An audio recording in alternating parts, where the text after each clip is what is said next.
అందరికీ నమస్కారం అండి. 30 రోజుల్లో ఇంగ్లీష్ అనేటువంటి మన ఈ కార్యక్రమంలో 21వ రోజుకి స్వాగతం. ఇవాళ మనము ఒక 2 డిఫరెంట్ టాపిక్స్ గురించి డిస్కస్ చేద్దాము. ఒకటి వచ్చి డెమాన్స్ట్రేటివ్స్ అండి. డెమాన్స్ట్రేటివ్స్ అంటే దేని గురించి అయినా చెప్పడానికి యూజ్ చేసేటువంటి వర్డ్స్. ఇంకొకటి వచ్చి మీకు పంక్చువేషన్ గురించి చెప్తాను. పంక్చువేషన్ గురించి డీటెయిల్డ్ ఇన్ఫర్మేషన్ నేను మళ్ళీ లెటర్ రైటింగ్ టాపిక్ కవర్ చేసేటప్పుడు చెప్తాను. ఇప్పుడు జస్ట్ ఇంట్రడ్యూస్ చేస్తాను మీకు, అంటే సౌండ్ పరంగా మనకి పంక్చువేషన్ ఎలా యూజ్ అవుతుంది అనేది నేను చెప్తాను. డెమాన్స్ట్రేటివ్స్లో మనం యూజ్ చేసేటువంటి వర్డ్స్లో దిస్, దీస్, దట్, దోస్ ఇవి ఇంపార్టెంట్వి. అంటే యాక్చువల్లీ ఇవి వర్డ్స్ అయితే వీటికి అసలు ఎలాంటి యూసేజ్ ఉంది లేదా ఎప్పుడు యూజ్ చేయాలనేటువంటిది మనం డిస్కస్ చేసుకుందాం. ఓకే, ఫస్ట్ దిస్ చూసినట్లయితే దిస్ అంటే బేసికలీ మీనింగ్ ఏంటి అంటే ఇది అని అర్థం. ఇప్పుడు ఒకవేళ నా దగ్గర ఏదన్నా దగ్గరగా ఉందనుకోండి చూపించడానికి, అంటే this is a pen, this is a marker, okay, this is a black board which is very near to me. And ఇంకొకటి ఏంటి అంటే అది సింగులర్, అంటే ఒకటే ఉంది, అంటే దగ్గరగా ఉన్న వస్తువులకి సింగులర్ ఫామ్లో ఉన్న వాటికి దిస్ అనేటువంటిది మనం వాడతాం. ఓకే, నియర్ ఉండాలి plus singular.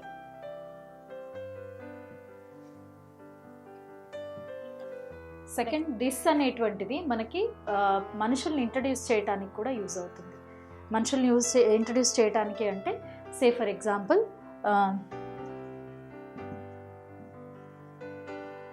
This is my friend John. ఇక్కడ చూడండి, నేను మనిషిని రెఫర్ చేస్తున్నాను. This is my friend John అంటే ఇతను నా ఫ్రెండ్ జాన్ అని చెప్పడానికి నేను దిస్ అనేటువంటి దాన్ని యూజ్ చేశాను. ఓకే, సరే, ఇప్పుడు మనం సింగులర్లో దిస్ అని చెప్పాము. ప్లూరల్ ఫామ్ ఉన్నప్పుడు దీస్ యూజ్ చేస్తాం. ప్లూరల్ అంటే బహువచనం, బహువచనంలో దీస్ యూజ్ చేస్తామన్నాం కదా. సో అలాగే అంటే దగ్గరగా ఉన్న వాటికి ప్లూరల్ ఫామ్ నియర్, ఇంకా ప్లూరల్ అనుకోండి అప్పుడు మనము దీస్ని యూజ్ చేస్తాం. సో దీనికి ఎగ్జాంపుల్ చూసినట్లయితే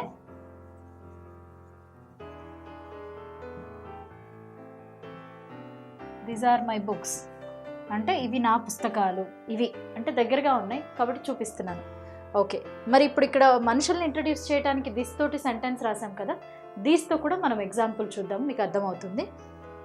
దానికి ఎగ్జాంపుల్ వచ్చేసి దీస్ ఆర్ మై ఫ్రెండ్స్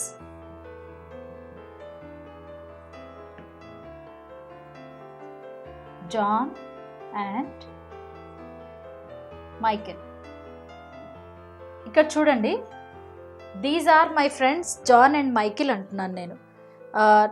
సే ఒకవేళ నేను ఇక్కడ మై ఫ్రెండ్ అనేటువంటిది చెప్పలేదనుకోండి, say for example my friends అనేటువంటి చెప్పలేదు, అప్పుడు మనకి సెంటెన్స్ ఏమవుతుంది? These are John and Michael, but it is wrong. These are John and Michael అనేటువంటిది రాంగ్ అనమాట. ఆ సెంటెన్స్ ఎప్పుడు అలా యూజ్ చేయకూడదు. అంటే మనం ఒకదాన్ని రెఫర్ చేస్తున్నప్పుడు దాని గురించి చెప్పగలగాలన్నమాట. సో ఇక్కడ నేను these are John and Michael అంటే అవి అంటే వస్తువులు కాదు కదా, మనుషులు కదా. So I cannot refer like that. So this will be wrong sentence. ఇలా రాస్తే రాంగ్ సెంటెన్స్ అవుతుంది. సో డెఫినెట్గా దీస్ ఆర్ మై ఫ్రెండ్స్ ఎవరు అనేటువంటిది నేను చెప్పగలగాలన్నమాట. These are my friends John and Michael అంటేనే ఆ సెంటెన్స్ కరెక్ట్ అవుతుంది. ఓకే, సో ఫస్ట్ నియర్ దగ్గరగా ఉన్నవి సింగులర్ ఫామ్లో ఉన్నవి యూజ్ చేయడానికి, తర్వాత దగ్గరగా ఉన్న ప్లూరల్ ఫామ్ యూజ్ చేయడానికి దిస్ అండ్ దీస్ యూజ్ చేసాం. దిస్ యొక్క ఇంకొక యూసేజ్ కూడా ఉంది. అదేంటి అంటే దిస్ని మనము టెలిఫోనిక్ కాన్వర్జేషన్లో యూజ్ చేయవచ్చు. టెలిఫోన్ కాన్వర్జేషన్ అంటే ఇప్పుడు మనకి ఫోన్ వచ్చింది అనుకోండి, లేదా మనమే ఎవరికైనా ఫోన్ చేసాం. సే ఫర్ ఎగ్జాంపుల్ ఇప్పుడు మనం ఎవరికైనా కాల్ చేసాం అనుకోండి, కాల్ చేసినప్పుడు మనల్ని మనం ఇంట్రడ్యూస్ చేసుకుంటాం కదా. మనల్ని మనం ఇంట్రడ్యూస్ చేసుకునే తరుణంలో ఏమంటాము? హలో, మనల్ని ఇంట్రడ్యూస్ చేసుకోవాలి కదా. So hello, this is Vijayalakshmi, I want to speak to Sita. Okay, or you can say hi, this is Vijayalakshmi, I would like to speak to miss Sita. Okay, అంటే ఫస్ట్ మనల్ని మనం ఇంట్రడ్యూస్ చేసుకుంటున్నాం. So telephonic conversation.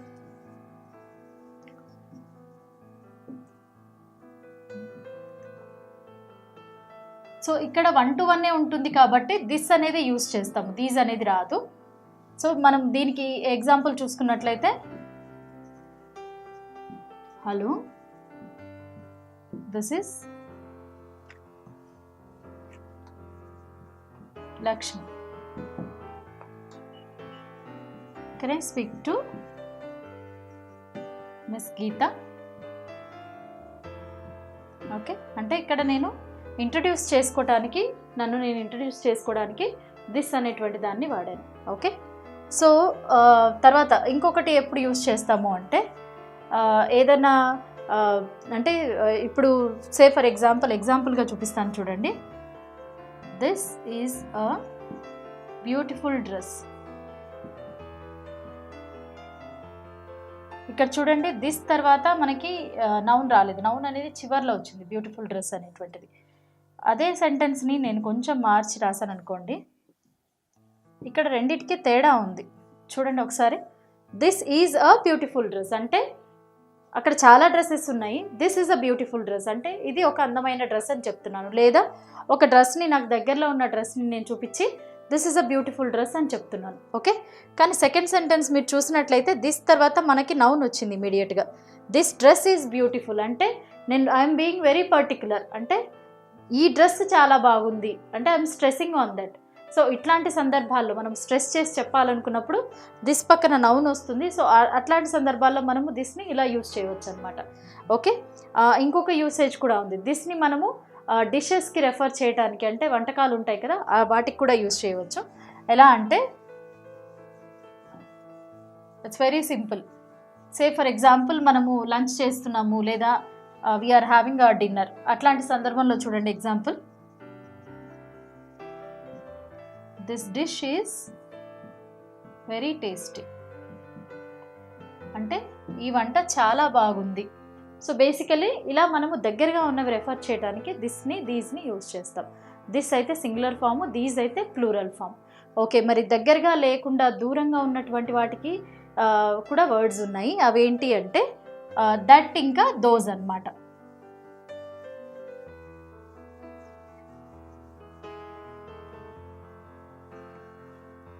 చూడండి, that, those, same. That అంటే far singular, far అంటే మనకి దూరంగా, ఇప్పుడు దగ్గరగా ఉంటే దిస్ అన్నాను, this is a duster. Okay, నాకు దూరంగా ఏదన్నా ఉందనుకోండి, that is a wall. Okay, that is a black board. That దూరంగా ఉండి సింగులర్ ఉంటే దట్ అనేది యూజ్ చేస్తాను. తర్వాత ప్లూరల్ ఫామ్ అనుకోండి, ఫార్ దూరంగా ఉండి, ప్లూరల్ అయితే నేను దోస్ని యూజ్ చేస్తాను. దూరంగా ఉండాలి, ప్లూరల్ ఫామ్లో ఉంటే దోస్ అనేది యూజ్ చేయడం జరుగుతుంది. ఓకే, మరి ఈ దట్ దోస్ని ఈవెన్ అంటే దట్ని మీరు పీపుల్ రెఫర్ చేయడానికి కూడా యూజ్ చేయవచ్చు. Okay, that is Ram, that is my friend Ram, or that is my friend Sita, అలా కూడా యూజ్ చేయవచ్చు. అయితే దట్ని డిషెస్కి రెఫర్ చేయడానికి కూడా దట్ యూజ్ చేయవచ్చు మీరు. ఎలా అంటే say for example,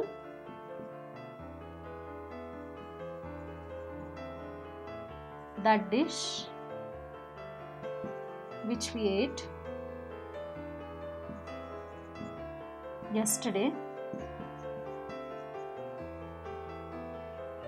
was tasty అంటే మనము నిన్న తిన్న ఆ డిష్, ఆ పర్టికులర్ డిష్ చాలా టేస్టీగా ఉండింది అని చెప్పడానికి దట్ని యూస్ చేయవచ్చు. అంటే పాస్ట్ టెన్స్ని రెఫర్ చేస్తూ కూడా దట్ని మనము యూస్ చేయవచ్చు. నాట్ ఓన్లీ దిస్, ఈవెన్ డ్రెస్సెస్కి కూడా లేదా వస్తువులకి కూడా మనము దట్ని రెఫర్ చేసి రాయవచ్చు అనమాట. ఓకే, సో దోస్ తోటి ఎగ్జాంపుల్ చూసుకున్నట్లయితే, those are my new books అంటే అవి నా కొత్త పుస్తకాలు. సో బేసికలీ దూరంగా ఉండి ప్లూరల్ ఫామ్లో ఉన్న వాటిని రెఫర్ చేయడానికే మనము దోస్ అనేటువంటి దాన్ని యూస్ చేస్తామన్నమాట. ఓకే, అయితే ఇప్పుడు మనం ఒక చిన్న ఎక్సర్సైజ్ చేద్దాము. సో దాన్ని బట్టి మీకు అసలు దిస్, దీస్, తర్వాత దట్, దోస్ ఎంతవరకు అర్థమైంది అనేది నాకు ఒక అండర్స్టాండింగ్ వస్తుంది. ఇక్కడ ఒక చిన్న ఎక్సర్సైజ్ ఇవ్వడం జరిగిందండి మీ అండర్స్టాండింగ్ కోసం. ఒక్కసారి సెంటెన్సెస్ రీడ్ చేయండి, మీ ఆన్సర్స్ కూడా గెస్ చేయండి. ఓకే, ఫస్ట్ సెంటెన్స్ చూడండి. Dash is a beautiful painting. Dash is a beautiful painting అంటే నేను ఒక పెయింటింగ్ గురించి మాట్లాడుతున్నాను.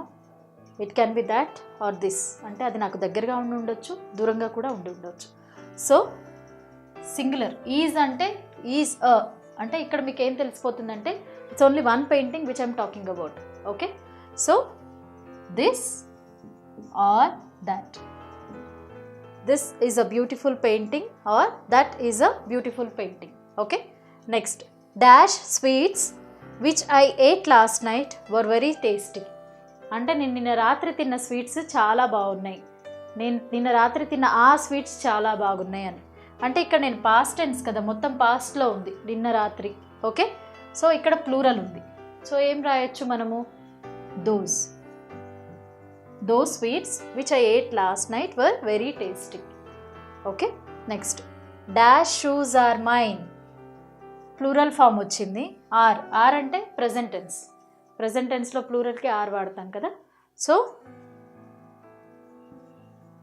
These are mine. These shoes are mine.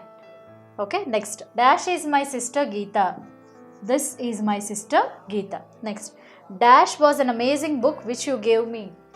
అంటే నువ్వు ఇచ్చిన ఆ బుక్ చాలా బాగుంది అని. ఓకే, దట్ వాజ్, ఇక్కడ బుక్ ఒకటే కదా, సింగులర్ ఉంది noun. So that was an amazing book which you gave me. Okay, నువ్వు ఇచ్చిన ఆ బుక్ చాలా బాగుంది అని. సో ఇది బేసికలీ అంటే డెమాన్స్ట్రేటివ్స్ అయినటువంటి దిస్, దీస్, దట్, దోస్కి సంబంధించిన వివరణ. అంటే చిన్న టాపికే కానీ ఇంపార్టెంట్ టాపిక్ ఇది కూడా. ఓకే, నెక్స్ట్ మనం పంక్చువేషన్ గురించి చెప్పుకుందాము. పంక్చువేషన్ గురించి నేను మీకు బ్రీఫ్ ఇంట్రడక్షన్ మాత్రమే ఇస్తాను. ఎందుకు అంటే నేను మళ్ళీ లెటర్ రైటింగ్ చెప్పేటప్పుడు రైటింగ్ స్కిల్స్లో అది మీకు యాడ్ చేసి నేను చెప్తాను. అయితే పంక్చువేషన్ అనేది రైటింగ్లోనే చూపిస్తామా, స్పీచ్లో ఉండదా అంటే స్పీచ్లో కూడా ఉంటుంది. ఎలా అనేటువంటిది నేను చెప్తాను. ఓకే, పంక్చువేషన్ అనేది స్పీచ్లో ఎందుకు ఇంపార్టెంట్ అంటే ఖచ్చితంగా ఇంపార్టెంట్ అండి. ఎందుకంటే ప్రతి సెంటెన్స్ ఒకేలాగా ఉండదు కదా. మీకు అంటే సెంటెన్సెస్ గురించిన వివరణ ఇంతకు ముందు నేను క్లాసెస్లో చేసి ఉన్నాను. టైప్స్ ఆఫ్ సెంటెన్సెస్ మీరు కావాలంటే రెఫరెన్స్ కోసం ఆ వీడియో చూడవచ్చు. అయితే మనకి ఇందులో నేను మెయిన్ ఏవైతే ఉన్నాయో పంక్చువేషన్స్ అవి చెప్తాను. నేను ఇంతకుముందు చెప్పినట్టుగా పంక్చువేషన్ మార్క్స్, తర్వాత దాని యూసేజ్ ఇన్ డీటెయిల్డ్గా లెటర్ రైటింగ్ చెప్పేటప్పుడు ఆ వీడియోలో కంపల్సరీ చెప్తానండి. ఓకే, పంక్చువేషన్లో మనం మెయిన్గా చెప్పుకోదగ్గవి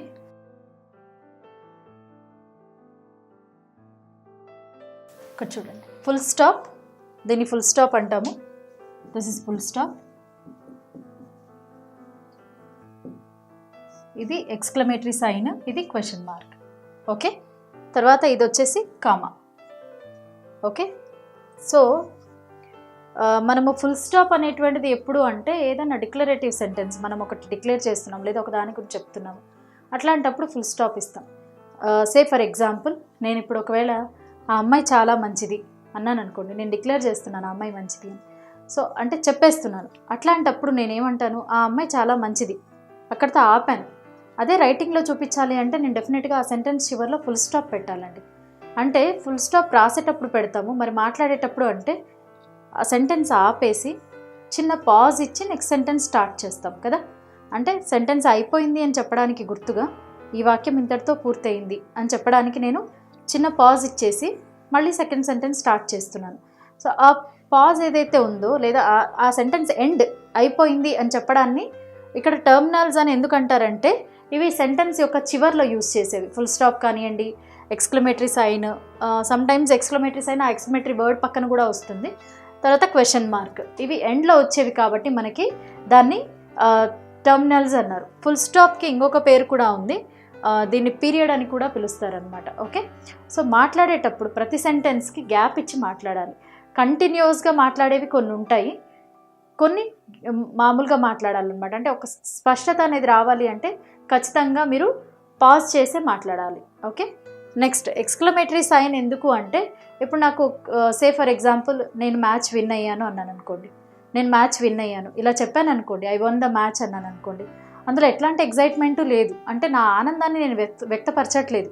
నేను ఒకవేళ ఆ ఆనందాన్ని మీతో పంచుకోవాలి లేదా చాలా ఎగ్జైటెడ్గా ఉన్నానన్న చెప్పాలనుకోండి, హుర్రే అనో లేకపోతే వా ఐ వన్ ద మ్యాచ్ అని. అంటే సెంటెన్స్ మాట్లాడేటప్పుడు దాంట్లో డిఫరెన్స్ వస్తుంది అనమాట. ఏదైతే నా వాయిస్ ఉందో అందులో డిఫరెన్స్ ఉంటుంది, ఆ సెంటెన్స్ ఎక్స్క్లెయిమ్ చేయడం అంటే చెప్పడంలో తేడా ఉంటుంది. సో అట్లాంటప్పుడు ఆశ్చర్యార్థకం అనేటువంటి సింబల్లో చూపిస్తాం రాసేటప్పుడు. మాట్లాడేటప్పుడు మనము మన వాయిస్లో అది ఎక్స్ప్రెస్ చేయాలన్నమాట. వావ్ నేను మ్యాచ్ విన్ అయ్యాను, లేకపోతే నేను మ్యాచ్ విన్ అయ్యాను అని అలా ఆనందాన్ని వ్యక్తపరచాలి. మరి క్వశ్చన్ మార్క్ అనేటువంటిది ఏంటి అంటే ఇప్పుడు నేను సే ఫర్ ఎగ్జాంపుల్ ఒక క్వశ్చన్ ఉంది, can you give me a glass of water అన్నాను అనుకోండి, దాన్ని నేను can you give me glass of water ఇలా మాట్లాడాను అనుకోండి, నాకు ఆ పెన్ ఇవ్వగలవా, లేకపోతే అంటే క్వశ్చన్ లాగా కాకుండా ఇప్పుడు ఆ అమ్మాయి చాలా మంచిది అని ఎలా అయితే చెప్పానో, నాకు ఆ పెన్ ఇవ్వగలవా, నాకు ఒక గ్లాస్ వాటర్ ఇవ్వగలవా, ఇలా అన్నాను అనుకోండి, అది క్వశ్చన్ లాగా it doesn't sound like a question, ఆ క్వశ్చన్ లాగా అనిపించదు అనమాట. అంటే ఆ క్వశ్చన్ మార్క్ ఉన్నటువంటిది క్వశ్చన్ లాగే చేయాలి. వాట్ ఈస్ యువర్ నేమ్, నేను అదే వాట్ ఈస్ యువర్ నేమ్ని వాట్ ఈస్ యువర్ నేమ్ అని మామూలుగా అడిగాను అనుకోండి, సెంటెన్స్ లాగా ఉంటుంది తప్పించి it doesn't sound like a question అనమాట. సో క్వశ్చన్ మార్క్ ఉన్నప్పుడు క్వశ్చన్ లాగే దాన్ని మనము చెప్పాలి. We should express what is your name. Okay, so దానికి ఇది ఇంపార్టెంట్ అనమాట, ఏవైతే సింబల్స్ ఉన్నాయో అవి. నెక్స్ట్ కామా అనేటువంటిది పాజ్ అని చెప్పుకున్నాం కదా. కామా ఎప్పుడు పెడతాం మనము, ఒకే జాతికి చెందినటువంటి చాలా ఉన్నాయనుకోండి, ఆ వస్తువులు కావచ్చు లేదా పేర్లు కావచ్చు, ఏవైనా దాన్ని సపరేట్ చేయడానికి మనము కామా అనేటువంటిది పెడతాం. మరి మనం చెప్పేటప్పుడు కూడా పాజ్ ఇవ్వాలి కదా. నాకు కొంచెం నేను ఇప్పుడు ఒకవేళ ఫర్ ఎగ్జాంపుల్ నాకు ఒక చాక్లెట్ కావాలి, ఒక బిస్కెట్ కావాలి, కొన్ని పాలు కావాలి, ఇలా నేను కంటిన్యూస్గా చెప్పుకుంటూ పోయాను అనుకోండి, వినే వాళ్ళకి అర్థం కాదు. నాకు కొన్ని పాలు, కొన్ని బిస్కెట్స్, కొన్ని చాక్లెట్స్ కావాలి, కొన్ని చాక్లెట్స్, ఇంకా కొన్ని వాటర్ కావాలి, అలా చెప్తే అది ఒక అర్థవంతంగా ఉంటుంది, వినే వాళ్ళకి కూడా స్పష్టత వస్తుంది అనమాట. సో అట్లాంటివి సపరేట్ చేయడానికి మనం కామా రాయటానికి యూస్ చేస్తాము.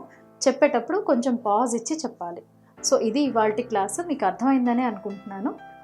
మీకు ఈ వీడియో కనుక నచ్చినట్లయితే లైక్ చేసి షేర్ చేయండి. మరిన్ని వీడియో అప్డేట్స్ కోసము తప్పకుండా మా ఛానల్ని సబ్స్క్రైబ్ చేసుకోండి. ఇంకొకటి, ఈ 30 days వీడియో ఏదైతే ఉందో ఇది కంటిన్యూస్గా మీరు ఫాలో అవ్వండి. ఇది everyday class, so everyday follow అవ్వండి.